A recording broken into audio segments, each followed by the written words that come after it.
চলো আজ যাবো সপ্তাহের বাজার করতে। আর দেখো আজকে আমাকে বাজার করার দায়িত্ব দিয়েছে। অবশ্য বাজারটা আমি খুব ভালো করেই করতে পারি, কিন্তু একা একা না মোটেই যেতে পারি না।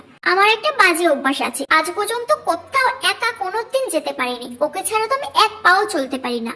5 বছর বিয়ে হয়ে গেল, আজ পর্যন্ত একা কোথাও বেরোতে পারলাম না, মোটেই সাহস পাই না। ও আমাকে সবসময় বলে একা বেরোনোর সাহস করো, কোনোদিন প্রয়োজন লাগতেই পারে, কিন্তু আমার দ্বারা না হবেই না, চাইলেও পারি না।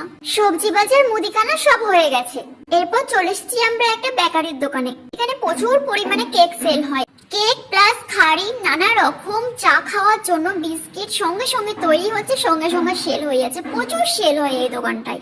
আইসক্রিম গুলো দেখে খুব লোভ হচ্ছিল, মনে হচ্ছিল একটা নিয়েই ফেলে, কিন্তু গলা ব্যথার কারণে আর নিলাম না, কারণ বকা খেতে হবে আমাকে। বাড়ি এসে একটু সিদ্ধ ভাত বানালাম, ওই আলু, কাঁচা লঙ্কা, একটু গাজর, একটু ডাল, ব্যাস, আর সাথে ছিল আচার। আজকে রাত্রির খাবার এটাই আমাদের। টাটা সবাইকে।